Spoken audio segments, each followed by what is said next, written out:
আসসালামু আলাইকুম। এই 2 দিনের দুনিয়াতে একদিন চলে যায় শুধুমাত্র তোমাদের জন্য রুটিন বানাইতে আর রুটিন ব্যাখ্যা করতে। সো তোমাদের একাডেমিকটা অ্যাডমিশন কোর্সে একটা নতুন 6 মাসের রুটিন অ্যাড করা হয়েছে। এতদিন ছিল 1 ইয়ারের রুটিন। এখন যেহেতু সময় কমে আসছে, ফার্স্ট ইয়ার শেষ, তাই এবার একটা 6 মাসের রুটিন অ্যাড করা হয়েছে, যে 6 মাসের রুটিন ফলো করে সিলেবাস শেষ করবা। ঠিক আছে? সো যারা রুটিনটা বুঝতেছো না, এই ভিডিওটা মনোযোগ সহকারে পুরাটা দেখিও, আল্লাহর দোহাই লাগে। নাইলে এমন এমন বুলশিট কোশ্চেন করো তোমরা, শোনার পরে মেজাজটা খারাপ হয়ে যায়। ঠিক আছে? সো পুরা ভিডিওটা একটু 2x স্পিড দিয়ে দেখবা, একদম মানে ডিটেইলস একদম বের করে করে বুঝাই দিব আর কি করবা। ওকে? আচ্ছা, সো চলো আমরা শুরু করি। আমরা প্রথমেই যে লাইনটা সবসময় মনে রাখবো, যে কথাটা সবসময় বলি, যে কোনো রুটিন দেওয়ার পরে কিছু মহানুভব, মনে করো ধরো 1 বছর পরে নাই, কিন্তু কিছুই পরে নাই, 1 বছর পরে নাই, লজ্জাও নাই, নির্লজ্জর মতো আসে বলে যে ভাই আপনি ধরেন একটা চ্যাপ্টারের জন্য আপনি কেন মাত্র 3 দিন দিছেন সাপোজ, বা আপনি একদিনে কেন আপনি 4টা সাবজেক্ট দিছেন। হ্যাঁ, এগুলো কিন্তু ভালো স্টুডেন্টদের কাছে কোয়াইট নর্মাল মনে হইতেও পারে, ওর কাছে মনে হয় না, কারণ ও তো 1 বছর পরে নাই বা 2 বছরই পরে নাই, কিছুই পরে নাই। সো এই জিনিসটা বুঝে না যে ও যদি এখন আবার সেম মানে এতদিন ধরে যেটা কাজ করছে, যে 1 মাস ধরে একটা চ্যাপ্টার পড়ছে, 2 মাস ধরে একটা চ্যাপ্টার পড়ছে, ও যদি এই সেম বুলশিট আরেকবার করে, ও এবারও সিলেবাস শেষ করতে পারবে না, ওর এইচএসসি পরীক্ষার আগের দিনও সিলেবাস শেষ হবে না। সো যারা এই টাইপের কোশ্চেনগুলো করো, একদম জুতা খুলে মারবো, মানে একদম ভিজা জুতা দিয়ে মুখের মধ্যে মারবো, মেজাজটা মানে মাথা ফিনকি দিয়ে রক্ত পড়ে, যে 1 বছর কিছু পড়ো নাই, টার্গেট কি 6 মাসে এইচএসসির পড়া শেষ করা, first part second part admission মিলায়। তো তোমার কি এটা জোক লাগে মিয়া? তোমার কি এটা জোক লাগে যে তুমি আবার দিনে 2-1 ঘন্টা করে, মানে আমি কি রুটিন এমন দিব যে দিনে 2 ঘন্টা করে পড়ে বুয়েটে কিভাবে চান্স পাওয়া যায়, এরকম রুটিন আমার কাছে এক্সপেক্ট করো মিয়া? তারপরও বলা হয় যে এটার নাম কি জঘন্য রকম পরিশ্রমী স্কোয়াড, বুঝাই দেওয়া হচ্ছে যে ভাই কুত্তার মতো খাটার লাগবে এটা কমপ্লিট করার জন্য, কিন্তু না, ও এতদিনও সলসলায় পার হয়েছে, শুয়ে টুয়ে স্ক্রল করে পার হয়েছে, আবার সেম বুলশিট এক্সপেক্ট করে। এরকম যদি এক্সপেকটেশন থাকে, don't fucking follow this routine. এই রুটিন ফলো করার দরকার নেই। তুই যেমনে পড়তে চাইস অমনে পড়, কোর্সের মধ্যে ক্লাসটা সবই দেওয়া আছে, তো যেমনি ইচ্ছা তুই তেমনে পড়, আমার রুটিন ফলো করার দরকার নেই। ক্লিয়ার? দ্বিতীয় পয়েন্ট, সেটা হলো যে this is a hypothetical routine. ধরো আমি বলছি তোমাকে 144 দিনে শেষ হবে, কারো কেউ বলছে 160 দিনে শেষ হবে। তোমার বাপ এবং তুমি এবং তোমার দাদা তিনজন যদি একসাথে পড়া শুরু করো, তাও এটা 144 দিনে শেষ হবে না। তাহলে ভাই দিলেন কেন? দিলেন এই জন্য যে বাবা দেখো, তোমাকে শুরুতে বলছিলাম 1 বছরের সিলেবাস শেষ করো, হয়েছে? 1 বছর তো তুমি ভাবছিলে যে খুব সুন্দর মতো ফার্স্ট ইয়ারে ফার্স্ট পেপার শেষ হবে, হয়েছে? ইয়ার ফাইনালে ভাবছি না কোপাই দেবো, হয়েছে? সো ব্যাপারটা হলো, তোমাকে যদি আমি এখন বলি যে শুনো, আরে কিসের 6 মাস, তুমি আরো 1 বছরে শেষ করো, তো তখন এই এইচএসসির আগে আগে চলে গেল। সো দেখা যাবে যে তুমি যখন 1 বছর টার্গেট করো, মানে বাঙালির টাইমিং সিস্টেম কি, যে যদি 2টার দিকে অনুষ্ঠান দেয়, ও যায় পৌঁছায় হলো নর্মালি 3টার দিকে যায় পৌঁছায়। সো ওরা যদি আমি 1 বছর কই, ও এটাকে মিনিমাম 1.5 বছর নিবে, এটা আমি জানি ভালো মতো। সো তোরে আমি 6 মাস কেন কইছি, আমি আশা করি যে তুই তোর অ্যাটলিস্ট একটু বেসিক পরিবর্তন আনে, রুটিনটা ধর 7 মাস 8 মাস 9 মাসে শেষ করবি। অ্যাটলিস্ট তখন তো সুবিধাটা যেটা হবে ভাই, যে তুই অ্যাটলিস্ট ভাই মানে পরে কিছুটা মাস টাইম পাবি রিভিশন দেওয়ার, টেস্ট পেপার সলভ করার, প্রি অ্যাডমিশন পড়ার। কিন্তু তুই যদি আবার ওই যে ওই যাচ্ছি খেলছি পড়ছি আরে হবে, এই মেন্টালিটিতে থাকিস বাপ, তাহলে এই যে দেখ সামনে যে কি অপেক্ষা করতেছে, মানে ইয়ার ফাইনালের পরেও যদি if you want something very soft, তাহলে তো আসলে হয় না। সো সাপোজ তোমাকে আমি একটা চ্যাপ্টার 3 দিন দিছি, তোমার ওই জায়গায় 4 দিন গেছে, ডাজেন্ট ম্যাটার, পরের দিনে পুরায় দাও, তারপরের দিনে পুরায় দাও, এবং প্রতি সপ্তাহে একদিন করে রিভিশনের ডে আছে। পুরা সপ্তাহ জুড়ে যা যা বাকি আছে রিভিশনের ডেতে খুব, রিভিশনের কাম কিন্তু খুব ছোট। সো পুরা সপ্তাহে যা পড়া নেই তা পুরায় দাও। মুদ্রা কথা, you try to follow it as hard as you can, যতটুক তোমার সামর্থ্যে কুলায়।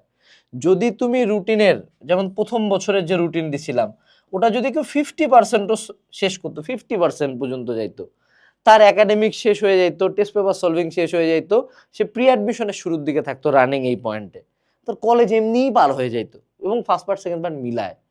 তোমরা তো করো নাই, বুঝো নাই। এবার আসো, সেটা হলো find the sources and understand the phases. এবার আমরা যদি একটু রুটিনটার দিকে একটু যাই, এখানে দেখো, এখানে কয়েকটা ফেজ দেওয়া আছে, phase 1, phase 2, phase 3, phase 4, phase 5, phase 6। ঠিক আছে? আর যারা ওয়েবিনার দেখছো, আমি এখানে আরেকটা ফেজ এক্সট্রা করে বলছিলাম, ফেজ 0। সো তোমাকে আগে ফেজগুলা খুঁজো, ফেজগুলা বুঝো যে কি কি বলছি আমি, কোন ফেজে প্রথমবারে বলছে একাডেমিক বেসিক ক্লাস, তারপরে বলছে রিভিশন ক্লাস, তারপর টেস্ট এক্সামের জন্য ব্রেক দিছি, তারপর test paper solving. It is very easy. মানে প্রথম পেজটা লিটারেলি এভরি সিঙ্গেল শিট বলে দেওয়া আছে। তারপরেও আসলে আমি জানি না তোমাদের ইস্যুটা কি হয়, বাট আমরা একদম ডে বাই ডে যাব। তো ফেজ জিনিসটা বুঝবো। দ্বিতীয় যেটা সেটা হলো ফাইন্ড ইউর সোর্সেস। মানে কি দেখো, দ্বিতীয় পত্র academic basic class, academic basic class. আচ্ছা, তাহলে এখানে তোমাকে খুঁজতে হবে কি বলো দেখি, একাডেমিক বেসিক ক্লাস। এই যে দেখো তো একাডেমিক বেসিক ইন্ডিয়া, এটা কিন্তু একাডেমিক অ্যাডমিশন কোর্সের ভিতরে ঢুকে দেখাচ্ছি। তার মানে প্রথমে আমি এগুলা করতে বলছি। আচ্ছা চলো আমরা আমাদের এই জায়গায় চলে আসি। তারপরে কি বলছি, রিভিশন ওয়ান শট ক্লাস। আচ্ছা দেখি তো আমরা খুঁজে পাই কিনা। এই যে দেখো ওয়ান শট রিভিশন ক্লাস আছে। আচ্ছা এরপরে আমি কি বলছি যে আমাদের টেস্ট এক্সামের ব্রেক। আচ্ছা test paper solving, test paper solving class. আচ্ছা চলো দেখি আমরা একটু এদিকে আসে দেখি, টেস্ট পেপার সলভিং ক্লাস আছে। আচ্ছা আছে। এরপরে আমরা কি বলছি যে pre admission question bank solving class, pre admission question bank solving class. এই যে দেখো varsity unit question bank solving class, engineering question bank solving class আছে। আচ্ছা এর পরবর্তীতে আসো আমাদের ফাইনাল মডেল টেস্ট অফলাইন। এটা তো অফলাইন কোচিং সেন্টারে যাই দিবা। আর যদি এইখানে দিতে চাও, এখানেও তুমি দেখবা হলো এক্সামস দেওয়া আছে, একাডেমিক এক্সাম দেওয়া আছে। ইভেন এখানে আমরা আলাদা করে রিভিশন টেস্ট নামে একটা অপশন দিছি যেখানে বোর্ড কোশ্চেন এক্সাম দিতে পারবা। So everything is there. এখন একটা বেসিক ডিফারেন্সেস নোটিস করতে হবে এখানে। যখন তুমি এই জায়গায় আর্টসের কথা বলবা, আর্টস বা মানবিক, ওদের কিন্তু যে প্রি অ্যাডমিশন যেটা, এই প্রি অ্যাডমিশনে ওদেরকে কি পড়তে বলা হয়েছে, পড়তে বলা হয়েছে হলো বাংলা, ইংলিশ এবং জিকে। কারণ কি, ওরা দিবে পরীক্ষা দিবে কোন ইউনিটে, বি ইউনিটে। বি ইউনিটে তো ওদের ইসলামের ইতিহাস, পৌরনীতি, যুক্তিবিদ্যা এগুলো কোনো সাবজেক্টে আসে না। এটা একটা কথা। দ্বিতীয় যে কথাটা, মানবিকের পোলাপানের জন্য আলাদা করে কোনো ওয়ান শট ক্লাস রাখা হয় নাই, ওয়ান শট রিভিশন ক্লাস রাখা হয় নাই। রিজনটা কি, এরা হলো মেজরিটি হলো একদম মানে বটম অফ দ্য ফুড চেইনের ফাঁকিবাজ স্টুডেন্টস। সো ফলশ্রুতিতে যেটা আমাদের একাডেমিক ক্লাসগুলা, আর্টসের একাডেমিক ক্লাস, ওগুলাই আমরা অনেক শর্ট করে রেকর্ড করছি। মানে এক একটা চ্যাপ্টার আমরা ট্রাই করছি 2 to 3 আওয়ার্সের মধ্যে শেষ করতে। মেজরিটি অফ দ্য কেসে ডিউরেশনটা 1.5 ঘন্টার মতো। সো এইটাকে যদি ওয়ান শট বানাই আমার ক্লাসের ডিউরেশন নামে আসবে 15 থেকে 20 মিনিটে। এখন এরা যেটা মানে মেইন, এরা যারা খারাপ, এরা যে অমানুষ আর্টসের পোলাপান, এরা লিটারালি কিছুই পড়তে চায় না। মানে ওকে যদি আমি এমনও কোনো একটা কিছু প্রমিস করি যে আমি তোকে 3 পেজের একটা নোট দিব, এটা পড়ে তুই প্লাস পাবি, তাহলে ও 3 পেজের নোটটাই আমার কাছে 3000 টাকা দিয়েও কিনতে চাবে, এটা আমি জানি। কিন্তু এটা করে তো আমি তোমার ক্ষতি করতে পারি না। সো এই জন্য তোমাদের সাবজেক্টিভ কোনো ওয়ান শট নাই, তোমাদের ওয়ান শট বা রিভিশন ক্লাস আছে ইংলিশ, বাংলা এবং আইসিটির ইবিআই এর ক্লাস আছে। ক্লিয়ার? সো তোমরা ওই অনুযায়ী যখন আমরা এখানে ওদের রিভিশন দিছি, তোমাদের ওয়ান শটের জায়গায় আমরা বসি একাডেমিক ক্লাসগুলাই করতে, কারণ একাডেমিক গুলাই তোমাদের অনেক ছোট, অনেক সহজ। তোমাদের সব মেজরিটি ইজ মুখস্থ ব্রাদার্স। ওকে, কমার্সের ক্ষেত্রে সমস্যা নেই, কমার্সের ক্ষেত্রে এগুলা প্রায় সবই আছে। এখন আসি আমরা আমাদের একটা হাইপোথেটিক্যাল রুটিন আমরা দেখবো। বাট তার আগে এখানে আমি একটা কথা বলছিলাম যে আমি কি নাকি একটা এক্সট্রা ফেজের কথা বলছি। এই ফেজটা কি বলছিলাম, আমি বলছিলাম ফেজ 0। অর্থাৎ এই রুটিনটা পাওয়ার প্রথম 15 দিন তুমি যেটা করবা যে ফার্স্ট পেপারের রিমেইনিং চ্যাপ্টার্স পড়বা, রিমেইনিং চ্যাপ্টার্স। অর্থাৎ তুমি ধরো সাপোজ ফিজিক্সের আদর্শ গ্যাস ও গতিতত্ত্ব চ্যাপ্টারটা পড়ো নাই, তরঙ্গ চ্যাপ্টারটা পড়ো নাই। সো ফেজ 0তে যখন আমি এই দেখো ফেজ 1-এ কি লিখছি, দ্বিতীয় পত্র স্টার্ট করতে বলছি আমি, তাহলে আমার ফার্স্ট পার্ট শেষ না করে তো এখানে আসাটা উচিত না। সো ফেজ 0তে আমি রিমেইনিং চ্যাপ্টার্স পড়বো। এটা আমি কোন ক্লাস থেকে পড়বো? ওয়ান শট থেকে। এখন এখানে আবারও তোমরা একদল বুক চিতায় দাঁড়া যাবে যে ভাই আমার বেসিক কোথায়? এই যে এইভাবে, এই যে আবারও বলবো জুতা খুলে একদম গাড়ির নিচে, এতদিন পড়িস নাই কেন? 1 বছর কেন পড়িস নাই? 1 বছর বেসিক কোথায় ছিল?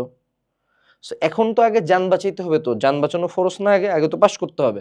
আগে পাস করবি, তারপর প্লাস পাবি, তারপর প্লেস করবি, তো পাসই হবে না। সো এই জন্য প্রথমে ওয়ান শট দেওয়া হয়েছে। ওয়ান শট কোথায়? যে কোর্সের ভিতরে ঢুকে দেখাইছিলাম যে এই যে এখানেই আমাদের সুন্দর মতো আমাদের ওয়ান শট রাখা আছে, এই যে কোথায় এই জায়গায় ওয়ান শট। সো তোমার ফার্স্ট পেপারে যে চ্যাপ্টার ধরো সাপোজ ফিজিক্সের মনে করো যে আমাদের আদর্শ গ্যাস ও গতিতত্ত্ব শেষ হয় নাই, এইটার এই দুইটা ক্লাস করে ফেলবো, করলে যেটা সুবিধা হবে যে এই চ্যাপ্টার দুইটা যে জায়গাগুলো থেকে নর্মালি কোশ্চেন আসে সবচেয়ে ইম্পর্টেন্ট, মূল মূল থিওরি ক্লিয়ার। এরপরে যদি রুটিন শেষ হওয়ার পরে সময় পাও, যেমন এখানে দেখো আদর্শ গ্যাস গতিতত্ত্ব দুইটা ক্লাসে শেষ, ওয়ান শট যেহেতু, হ্যাঁ, বা রিভিশন যেহেতু, তুই এখন এরপরে যদি তুই সময় পাস, তুই এই যে একাডেমিক বেসিকে যাবি, ফিজিক্স ফার্স্ট পার্ট খুঁজে বের কর, এইখানে তুই একটু নিচের দিকে যা, যে তুই দেখ একবার আদর্শ গ্যাস গতিতত্ত্বর কত কিছু আছে, এই যে এইখানে দেখছিস আদর্শ গ্যাস গতিতত্ত্বর কয়টা ক্লাস আছে, ঠিক আছে, 8টা পার্ট আছে। তো এগুলা এখন করতে দিলে তো তোর বা জীবনে সিলেবাস শেষ হবে না, ফার্স্ট পেপারই শেষ করতে 1 মাস লাগে যাবে। সো এগুলো পরে পরে করবো আমরা, পরে যদি আমরা সময় পাই তাইলে, ঠিক আছে। কারণ তুমি তো এই রুটিন ফলো করতেছো মানে কি তুমি আগেই ফাঁকিবাজ, তোমাকে তো তোমার রিয়ালিটিটা বুঝতে হবে। আমি তোমাদের সাথে কথা বলতে গেলে তোমাদেরকে মোটিভেট করি, ঠিক আছে, but why do you guys pretend যে তোমরা খুবই নিউটন আইনস্টাইন, তোমরা হলো আসির আঞ্জুম খান, এমন বিহেভ করো কেন? তোমরা তো পাসই করতে পারো না, কি আজব ছেলেবেলে তোমরা, নিজেকে এত ওভার এস্টিমেট করে, বাপরে বাপ। আচ্ছা, এখন আমরা চলে আসি এই জায়গায়। So find the sources, understand the phases. আচ্ছা, রিমুভ দ্য ডিস্ট্রাকশন। এই যে যখনই আমরা রুটিন দেই, আবারও কিছু মহানুভব পয়দা হয়ে যাও, আসমান থেকে আসো, যে ভাইয়া আমি তো আসলে এই অফলাইনে 4টা প্রাইভেট পড়ি, আমার স্কুল আছে, সরি কলেজ আছে, আমার ভাইয়ার সাইকেল চালাই প্রতিদিন 1 ঘন্টা করে আমার এলাকায় রাউন্ড দেয় সাইকেলে করে। তো ভাই আমি আসলে কিভাবে সময় ম্যানেজ করবো আপনার রুটিনটা ফলো করার জন্য? I have a very good question for you. এই যে বুলশিটগুলা করতেছিলে এতদিন, এই বুলশিট করেও তো সিলেবাস শেষ হয় নাই। আগামীতেও যদি তুমি মানে হোয়াই ডু ইউ এক্সপেক্ট যে তুমি সেম বুলশিট করবা বাট এবার ডিফারেন্ট রেজাল্ট আসবে? So remove distractions. Anything that doesn't create value in your life has to go. Your mobile phone, তোমার কোনো ব্যাচ, প্রাইভেট টিউশন যেটা তোমার লাইফে ভ্যালু অ্যাড করে না, সেটা তোমার লাইফে রাইখো না। Just because you paid money for some shit, মানে টাকা দিয়ে গু কিনছো, গুটা তো খাইতে হবে না, গু তো ফেলাই দেওয়া যায়, যে হ্যাঁ টাকা গেছে ওয়েস্ট হয়েছে দান করে দিচ্ছি। সো লাইফ থেকে ডিস্ট্রাকশনস কমাও, সোর্সেস কমাও। এই একটা ক্লাস কোর্স করলেই তো লাগে না। Why do you need 7 other sources? Like প্রতি চ্যাপ্টারের জন্য স্পেশালাইজড কোর্স কিনছো, কিন্তু পরীক্ষার হলে তো সেটার আউটপুট দিতে পারো নাই। কারণ তুমি ভাবছিলে তোমার ব্রেন হলো ভাস্কো দা গামা, পরে যায় দেখো তুমি হলো স্টিফেন হকিংস, মনে করো লুলা। তো বুঝতে হবে তোমাকে তো আবার ওভার এস্টিমেট করো নিজেকে। দ্বিতীয় একটা ব্যাপার সেটা হলো ফিক্স এ স্লট। যখনই এই ক্লাসগুলো করতে দেই, অ্যাভারেজ এখন যে রুটিনটা আছে এখানে, রুটিনটা তোমার ডেইলি প্রায় 6 থেকে 10 আওয়ার্স এখানে তোমার ব্যয় করতে হবে, 6 থেকে 10 ঘন্টা। এই 6 থেকে 10 ঘন্টা এখন তোমাকে ডেইলি রুটিন থেকে বের করতে হবে। সবচেয়ে মজার কথা, তোমরা যারা বলো যে ভাই আমার 6 থেকে 10 ঘন্টা টাইম নাই, আমার কলেজে যেয়ে পড়ার টাইম নেই, তোমাদের প্রত্যেকের স্ক্রিন টাইম 6 থেকে 10 ঘন্টার অনেক উপরে। সো আমার সাথে এইসব গেম না, আমি অন্য ভাইয়া না, আমি তোমাকে চিনি, আমি তোমাকে খুব ভালো মতো চিনি। সো মেক শিওর 6 থেকে 10 ঘন্টা টাইম তুমি বের করে ফেলবা এটার জন্য, and dedicate this time slot for this routine. তাহলে দেখবা যে অটো পড়া আগাচ্ছে। নাহলে যে আবার এক্সকিউজ, যেমন তোমরা দেখো তোমাদেরকে যখন রুটিন দেয় এত খার দিয়ে ভিডিওটা কেন বানাই, কারণ রুটিন যখনই দেই তোমরা প্রতিবার একটা করে এক্সকিউজ নিয়ে আসো যে কেন এটা আমি ফলো করতে পারবো না। প্রতিবার এক্সকিউজ নিয়ে আসো, মেজরিটির এক্সকিউজ একটাই যে ভাই আমি এত পড়তে পারবো না, সিম্পলি যা তো পড়িস না, বি আ লুজার। এই তো। আচ্ছা এবার আয়, চল আমরা রুটিনে ব্যাক চলে যাই বাবা। হ্যাঁ, এই জায়গায় চলে আসি। সো আমরা এখানে প্রত্যেকটা ফেজের ডে সংখ্যা বলে দিছি, তোমার এটা দেখার দরকার নাই। এবার তুমি এখানে আসো, এটা হলো আমাদের ডে 1-এর বেসিক আউটলাইন। সো ডে 1-এ আমরা বাংলা পড়তে আসি ভাব সম্প্রসারণ। তুই আমাকে একটা কথা বল, এই যে তোরা এখানে দেখতে পাচ্ছিস ডে 1-এ এগুলার পাশে প্রত্যেকটার পাশে 1 লেখা, তাই না? তার মানে এটা একদিনেই পড়তে আমি বলছি, ওকে, প্রথম দিনই পড়তে বলছি। তোর মাথা তো একদম পুরা কান্ধে উঠে গেছে যে ভাইয়া কি কইলি তুই, ভাইয়া মানে কি ভাই, আমারে তুই এত কিছু পড়তে বলছিস একসাথে, কেমনে পড়বো মামা? চলো আমরা এখন একটা ডে 1-এর আমরা একটু ডিটেলসে যাই। আচ্ছা, বলছে কি ভাব সম্প্রসারণ। তুই অনেস্টলি একটা কথা বল দেখি, ভাব তুই ভাব সম্প্রসারণ কি মুখস্থ করেছিস জীবনে?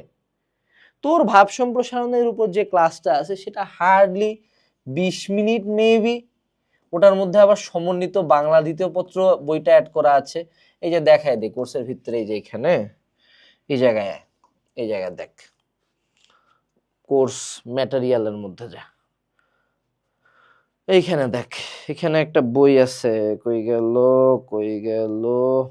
আরে এটা না, এই জায়গায় অ্যাডমিশন অ্যানালাইসিস একাডেমিক ক্লাসেস, কোথায় গেল, এত কিছু দিছি ভাই, নিজেই খুঁজে পাই না। কিউএনএ একাডেমিক ই বুক রিভিশন ম্যাটেরিয়ালস, এখানে দেখ সমন্বিত বাংলা দ্বিতীয় পত্র নামে একটা বই দেওয়া আছে। এখান থেকে শুধুমাত্র তুই ভাব সম্প্রসারণটা একটা রিডিং দিয়ে নে। এটা করতে তোর হার্ডলি 10 মিনিট লাগবে। তো এখন দেখ তোর এখানে গেল কত মিনিট বাপ, কত মিনিট গেছে এখানে, 10 মিনিট গেছে। এর পরে আয় আর্টিকেল। ভাই আর্টিকেলের রুলস এটা কি, মানে ক্লাস দেখলে কি খুব কঠিন হয়ে যায়? 2x স্পিড দিলে ক্লাসটা 20 মিনিট গেল, 30 মিনিট মূল। তারপরে কি বিশ্ব বাংলাদেশ প্রেক্ষিত, এটা হলো আইসিটির প্রথম চ্যাপ্টারটা। 1 থেকে আইবেই আমার বায়োমেট্রিক্স, ওইটুকু বায়োমেট্রিক্স, ভার্চুয়াল রিয়ালিটি, রোবোটিক্স, এই তিনটা একটু বুঝতে হয়। তাও মেজরিটি স্টুডেন্ট এটা বানাই লেখে, এটি পুরোটা থিওরিটিক্যাল চ্যাপ্টার। সো এটি জাস্ট তুই রিডিং দিবি, একাডেমিক বেসিক ক্লাস দেখবি। নোট তৈরি মানে কি, এই যে যখনই আমি নোটের কথা বলি, এদের তো মানে এত মানে ফেটিশ নোট তৈরি করার প্রতি। সো সেপারেট একটা ভিডিও চাই আমার উপর নোট তৈরি করার জন্য। যে আবার চিন্তা করতে হবে যে আমার হাত তোমার মুখ, বাম হাত দিয়ে মারলেও লাগবে অনেক জোরে। নোট তৈরি মানে এটাকে আমি বলি সামারাইজিং নোট।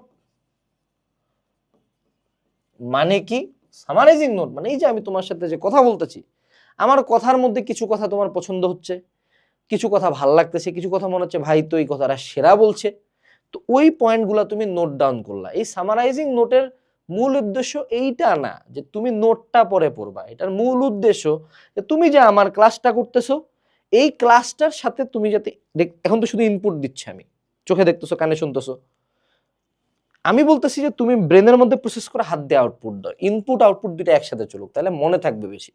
দেন পরবর্তীতে যেগুলো খুব ডিফারেন্ট মনে হবে, যে ম্যাথ ওগুলা কাটে বইয়ের মধ্যে ঢুকাই দিবি, কারণ নোট খাতা জীবনে পড়া হয় না সেকেন্ড টাইম। আরো একটা কথা, আরেকটা যেটা কথা, যে এই নোট কোনোদিনই এই ক্লাসের পরে আর ফলো করা যাবে না। এই নোট দেখার পরে কি বলা হয়েছে, দাগানো বই রিডিং, কোর্সের ভিতরেই দাগানো বই দেওয়া আছে, ঠিক আছে? তারপরে তুমি চাইলে এটার উপরে সিকিউ করতে পারো। এখন সিকিউ করার অনেকগুলা সোর্স আছে এটার ভিতরে, আমি জাস্ট তোমাকে দেখাই, সিম্পলি আইসিটি সোর্সগুলা দেখাই, কই থেকে করবা তোমার ব্যাপার। ওকে, এখানে আসো, এই যে এখানে দেখো ICT CQ book by Tanvir sir, ICT MCQ book by Tanvir sir, তুমি যে কোনো থেকে করো। এইদিকে আবার আলাদা করে রিভিশন ম্যাটেরিয়াল পাবা, ওগুলাও সেম আছে। ইভেন তোমাদের কিউএনএ এইচএসসি সাজেশনেও আইসিটির সিকিউ দেওয়া আছে, তুই চাইলে ওখান থেকে একটা বা দুইটা সিকিউ লিখতে পারিস অথবা দেখতে পারিস। ধরাটা খাওয়া শুরু করবা কোথা থেকে? ধরাটা খাওয়া শুরু করবা হলো এইখান থেকে, এই যে এইখানে তাপ গতিবিদ্যা, ঠিক আছে? সো এইখানে বলা হয়েছে হলো একাডেমিক বেসিক ক্লাস করতে। এবার মেইন মারাটা খাবা যখন তুমি এই জায়গায় চলে যাবা। একটু আমরা আবার এই জায়গায় চলে যাই, তাপ গতিবিদ্যা।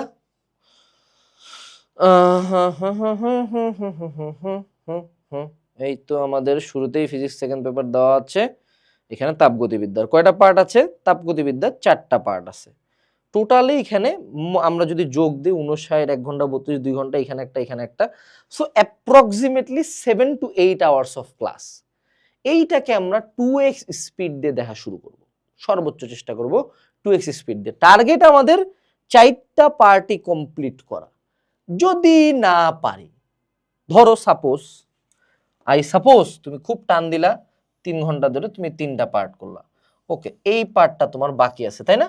4 নাম্বার পার্ট বাকি তোমার। কিন্তু এখানে দেখো দিন শেষে একটা রিপোর্ট লেখার জায়গা আছে, এই যে এইখানে, এই জায়গাটাতে যদি আমরা একটু উপরের দিকে যাই, এটা কি রিপোর্ট, তাই না? প্রত্যেকে কিন্তু এই রুটিনটা প্রিন্ট করে নিবা, অনলাইনে কোনো কিছু কাজে লাগবে না, এই রুটিন প্রিন্ট করবা, 20 থেকে 30 বা 50 টাকা লাগবে ম্যাক্স। সো এই জায়গায় আমি তাপগতিবিদ্যার এখানে রিপোর্টে লিখব part 4 remaining. Clear? Part 4 remaining. এই রিমেইনিংটা কেমনে ক্লিয়ার করব আমি সেটাও আসতেছি। এমনি করে পরিবেশ রসায়ন সেম, এটাও সেম, ওটাও সেম। সো তোকে দেখ প্রথমে কোন ক্যাটাগরির ক্লাস করব সেটা বলে দিছি, কোন ক্যাটাগরির বই পড়বো সেটাও বলে দিচ্ছি, কোন ম্যাটেরিয়ালস ইউজ করবো এখানে উদাহরণ বা সংশ্লিষ্ট ম্যাথ নিজে হাতে লেখে। এটা তুই চাইলে আমার রিভিশন ম্যাটেরিয়াল থেকে করতে পারিস, বই থেকে করতে পারিস, ডাজেন্ট ম্যাটার, সেম শিট। ঠিক আছে? আচ্ছা, এরপরে আসি আমরা নিচের দিকে। আমাদের দ্বিতীয় ডে এইভাবে সেম চলতেছে, তৃতীয় ডে চলতেছে কিন্তু খুব সুন্দর, মানে এগুলা এভাবে সুন্দর মতো 5 নাম্বার 6 নাম্বার দিন পর্যন্ত কিন্তু আছে। ওকে ওকে, এভরিথিং ইজ ওকে, এভাবে কিন্তু চলতেছে। এখন এখানে তুমি একটা কাজ করতে পারো, যেটা হলো ধরো তোমরা মেজরিটি যে প্রবলেমটা আর কি ফেস করবা, যে আমার কমপ্লিট হয় নাই। সাপোজ তোমার এই জিনিসটা 9 নাম্বার দিন, ধরো নর্মালি আমরা 7 ডেজ করে একটা করে সাইকেল ধরবো, 7 ডেজ, আবার ঘুরে উল্টো ওই সাইকেলই চলে আসে 7 ডেজের একটা সাইকেল। তোমার 7 ডেজে ধরে নাও যে তাপ ফিজিক্সের তোমার একটা ক্লাস বাকি, তোমার কেমিস্ট্রির 2টা ক্লাস বাকি, তোমার আইসিটির একটা পার্ট বাকি, এরকম করে 3টা জমা হয়েছে। তারপর ধরো যে কোনো একটা চ্যাপ্টারে তুমি ম্যাথ করতে পারো নাই, এরকম করে জমা হয়ে গেছে তোমার। জমা হওয়ার পরে তুমি সপ্তম দিনটা কিন্তু, এই সপ্তম দিনটাকে আমরা এক্সট্রা করে ব্রেক নিয়ে নিব। হায় আল্লাহ, এক্সট্রা ব্রেক মানে কি ভাই? ভাইয়া আমার তো রুটিন ভাঙে গেল না। চিল ডাউন, কাম ডাউন। তুমি যেদিন কোর্স কিনছো বা যেদিন কোর্স স্টার্ট করছো সেদিন ডে 1। সাপোজ তোমার কোনো একদিন মিস গেছে, যে অষ্টম দিনে তোমার মনে করো জরিনার সাথে ব্রেকআপ হয়ে গেছে, তুমি সারাদিন হাউমাউ করে কাঁদছো, ওই দিন কি করবা? ওই দিন অষ্টম দিনটা বাদ। যেদিন হলো জরিনার সাথে ব্রেকআপটার কান্দাকাটির পরের দিনটা তাহলে কততম দিন? পরের দিনটাই অষ্টম দিন। অর্থাৎ কোনো দিন যদি মিস যায় রুটিন, ওই দিন থেকে আবার রিস্টার্ট হবে। 8 নাম্বার দিন মিস গেছে, ধরো 4 দিন ব্রেক দিছি আমি, 4 দিন পরে ওইটা কত নাম্বার দিন? 8 নাম্বার দিন, আবার স্টার্ট দিব। সো আমরা 7 ডেজের একটা সাইকেল হিসাব করে যে কোনো একটা ফ্রাইডেতে ব্রেক নিব। এই ফ্রাইডের ব্রেকের দিন আমরা যা যা ওই উইকে পড়ি নাই, যা যা জমাইছি সেটা আমরা রিভাইজ করব। কিন্তু এখানে হলো এনবি, এটা হলো অনলি হোয়েন নিডেড। এটা কখন? Only when needed. আমরা এক্সপেক্ট করি, আমি এক্সপেক্ট করি ইউ কমপ্লিট এভরি শিট। আমি এটা এক্সপেক্ট করি তুমি যদি শুরু থেকেই প্রতি 7 দিন অন্তর অন্তর পড়া জমানো শুরু করো, দেখা যাবে তৃতীয় সপ্তাহে যায় তুমি প্রথম 7 দিন কিছুই পড়ো নাই, তুমি জুম্মার দিনের জন্য সব জমা রাখছো। এটা করা যাবে না। I expect you do this, follow this routine. যদি কোনো কারণে জমে যায় তখন একটা এক্সট্রা ব্রেক নিয়ে নিব, ওই দিন আমার রুটিনে নাই। ওই দিন ব্রেকের পরে কিছু ধরো সাপোজ সপ্তম দিন পর্যন্ত নিছো, সপ্তম দিনের পরে জুম্মার দিন ব্রেক নিছো, ব্রেক নিয়ে তুমি জমানো পড়া শেষ করে দিলা, রিভাইজ করলাম, ওকে ডান। এর পরের দিন থেকে শনিবার থেকে কি শুরু হবে? অষ্টম দিন। এভাবে চলবে, ঠিক আছে? সো এরকম করে আমাদের রুটিন খুব সুন্দর মতো চলতেই আছে। এটা আমাদের ফেজ 1ই চলতেছে, আমাদের সেকেন্ড পেপারগুলো সুন্দর মতো চলতেছে। এই যে দেখো, অনেক ক্ষেত্রে আমরা অনেক চ্যাপ্টারের পরে সাপ্তাহিক রিভিশন শুক্রবারও দিছি। সাপ্তাহিক রিভিশন শুক্রবার কিছু অ্যাড করা আছে। কোন কোন কেসে ওই দিন কি কি করতে হবে? যে পুরা সপ্তাহের পড়াটা আমরা রিভিশন করব এবং কিউএনএ এইচএসসি সাজেশন থেকে 2টা সিকিউ হাতে লিখে সমাধান করব। কোনগুলোর উপর? যে চ্যাপ্টারগুলো আমি ওই উইকে পড়ছি, চ্যাপ্টার্স অফ দ্যাট উইক। ওকে। আর সংশ্লিষ্ট একাডেমিক অংশের এক্সাম, ধরো তুমি তাপগতিবিদ্যা, প্রাণের বিভিন্নতা, শ্রেণীবিন্যাস আর ধরো ম্যাট্রিক্স নির্ণায়ক পড়ছো। সো তুমি সুন্দর মতো আবার কোর্সে চলে যাও। এখানের মধ্যে দেখো এই যে নিচের দিকে চলে আসো এক্সাম, এক্সামের মধ্যে চলে আসো হলো একাডেমিক এক্সাম। সাপোজ তুমি তাপগতিবিদ্যা এক্সাম দিবা, দেখো তাপগতিবিদ্যা টেস্ট 1 টেস্ট 2 দেওয়া আছে। টেস্টে ক্লিক করো, টেস্টে ক্লিক করে এখানে সুন্দর মতো উপরের দিকে আসি। কোথায় গেল? এই যে স্টার্ট এক্সাম দিয়ে দিলাম। এই যে আমার এক্সাম স্টার্ট হয়ে যাবে, আমি স্টার্ট এক্সাম দিলে তাপগতিবিদ্যার উপর এমসিকিউ এক্সাম দিতে পারবো। That is your Friday duty. Okay, এটা আরেকটা টাইপের ডে গেল। ওকে, এবার আসি আমরা আমাদের রুটিনটাতে, আবার ব্যাক চলে আসি। সো এইভাবে করে ফেজ 1 দেওয়া আছে, ফেজ 2 দেওয়া আছে, ফেজ 3 দেওয়া আছে, ফেজ 4 আছে। প্রত্যেকটার পাশে বিস্তারিত লেখা আছে। ফেজ 2 তে আমরা টেস্ট পেপার সলভিং করব। সরি, আমরা একটু কোথায় গেলাম? আমরা আবার প্রথম পেজে চলে যাই, পেজ নাম্বার 1 এ চলে যাই। হ্যাঁ, ফেজ 1-এ আমরা একাডেমিক বেসিক ক্লাস বলছি, ফেজ 2-তে আমরা সবগুলোর ওয়ান শট বলছি, ফেজ 3-তে আমরা টেস্ট এক্সামের ব্রেক দিছি। এখানে দেখো ওয়ান শট, এমসিকিউ এবং সিকিউ। ফেজ 2-তে যে রিভিশন ক্লাস যেটা পাবা, এমসিকিউ এবং সিকিউ ক্লাস দুইটারই ওয়ান শট করতে বলা হয়েছে। অনেকে এমসিকিউ ক্লাস খুঁজে পাবো না, আমি দেখাই দিই। এই যে এখানে আসো, এই যে দেখো এমসিকিউ সলভিং ক্লাস, এগুলো হলো এমসিকিউ ওয়ান শট, ঠিক আছে? এমসিকিউ এবং সিকিউ করতে বলা হয়েছে। ফেজ 3-তে টেস্ট এক্সাম বিরতি, পুরা টেস্ট এক্সাম তুমি যদি কিউএনএ সেশন ফলো করে দাও, it will be more then enough, I can assure you ইনশাআল্লাহ। ফেজ 4-এ আমরা টেস্ট এক্সামের পরপরই টেস্ট পেপার সলভ শুরু করব, ঠিক আছে? এর পরবর্তীতে phase 5 pre admission question bank solving. এখানে একটা ব্যাপার হলো যে pre admission question bank solving মানে তুমি যেটা টার্গেট নিচ্ছ ভার্সিটি মেডিকেল ইঞ্জিনিয়ারিং, সেটার কোশ্চেন ব্যাংক তুমি সলভ করবা। এইটা দেখো, এই যে এইখানে দেওয়া আছে নিচের দিকে, এই কোশ্চেন ব্যাংকগুলো সলভ করবা। মেডিকেলের ক্ষেত্রে কোশ্চেন ব্যাংক সলভ করা লাভ হয় না, কারণ মেডিকেল কোশ্চেন রিপিট করে কম।